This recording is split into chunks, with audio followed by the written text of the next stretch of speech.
Chris McIntyre, the artistic director of the Mata Festival.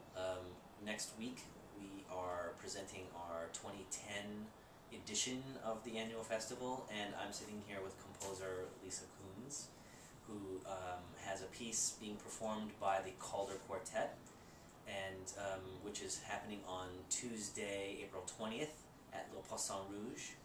And her piece is being performed alongside works by Fabian Svensson, Daniel Wall, and a commissioned work by Nathan Davis. And first, can you pronounce the name of your piece for me? I'm a terrible French. It's French, yeah? It's Sit. Let's see. Let's get you a little closer. I'm not great with French. It's okay. But try it. Try it. Okay. And there's a whole. So say the whole title of the piece. It's Satire, trauma ballet in 2 parts. Mm-hmm. And so that's a very evocative title. Maybe you can. I mean, does it go beyond that? Is there a? I mean, are you the kind of composer that has a evocative title and then the music is kind of not that related to it, or is there like a real connection between those?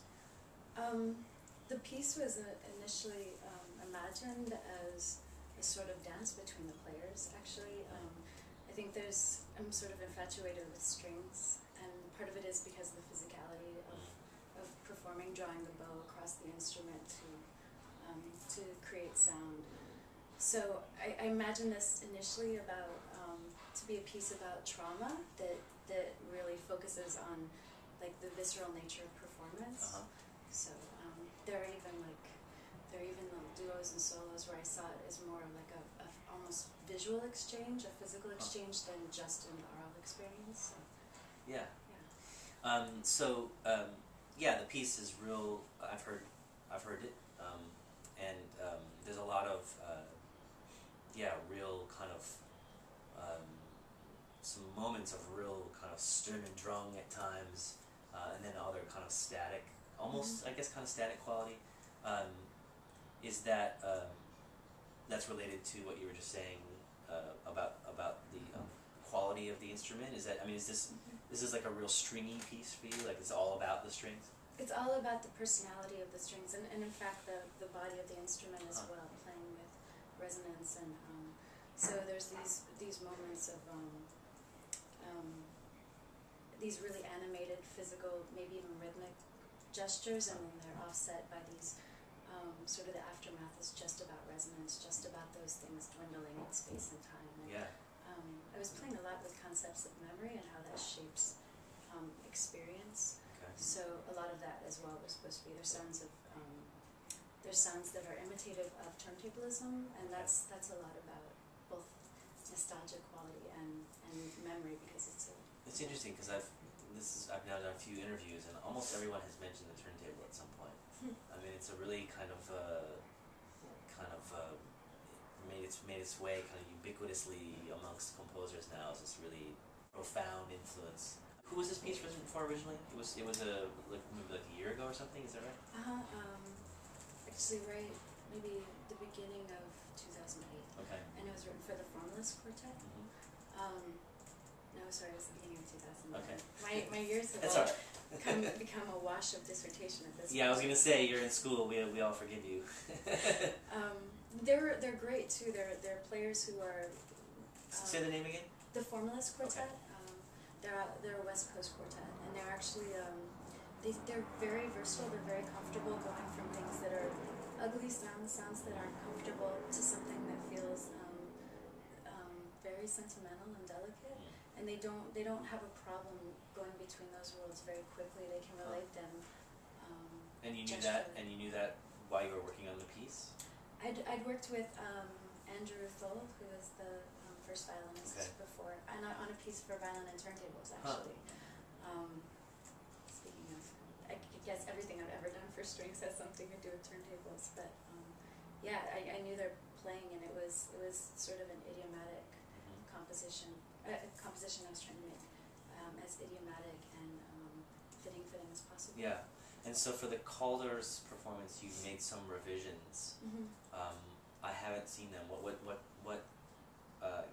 were they? And you know, like, yeah, it's interesting. I think for audience people revision is something that, for some people, it can be the slightest thing. It can be like, well, I wanted mezzo piano here instead of mezzo forte, or in some people it's like I cut out that entire section. And how would you like to characterize the revisions that you made? I was more towards that second camp. Uh-huh. I really loved, in the original version, I really loved like I said, the visceral nature of it, the physicality of performance, and then somewhere in the middle I think it got a little too cerebral, and it became much more abstract, and I think I brought a lot of I spent a little more time in the original world, that visceral, that violence, and I think I'm gonna like it a lot more. I feel like it it's a sincere work now that doesn't try to get too heady. So. Yeah, that's one of those tricky lines to walk along with a composer. And I mean, and more. I was just thinking more in terms of it's easy to try and so the old problem of doing too many things in a single piece, which is too many things in some pieces can be two things, you know. Right. So it's a difficult, revision is a difficult thing to undertake. So hopefully, I hope you like it too. What else are you doing right now? What are you working on? I know dissertation. Dissertation. What is the dissertation?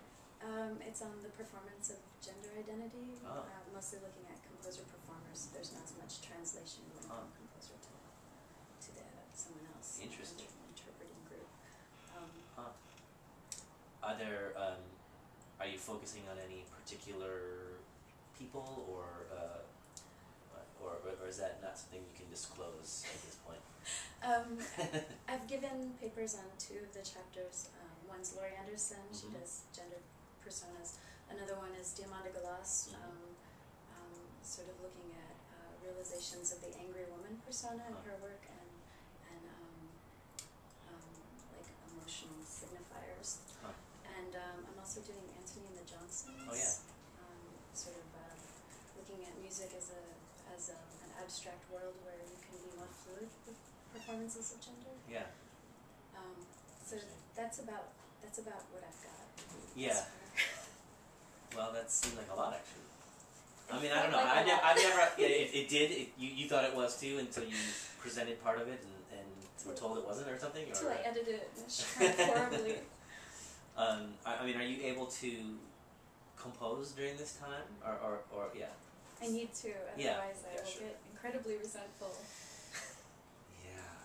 Yeah, it's one of those realities of 21st century life as a composer. It seems to me is having that dual, there's so many people that are forced in some ways to. I mean, I'm sure that you want to. I definitely do these things because I want to be curating shows and doing these kinds of things. But I think there's a certain amount of just sustaining of life issues that force us into these non-composerly or non-performative aspects.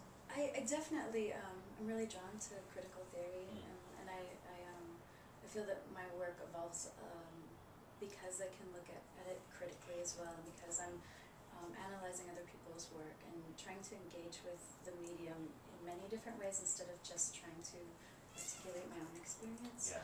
So I really love it. I just couldn't possibly do just dissertation and not get angry. Yeah. I haven't dug into that world, but who knows?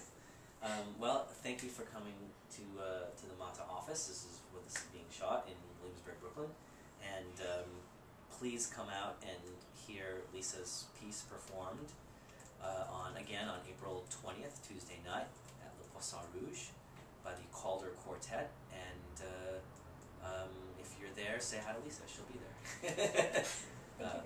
Thank you.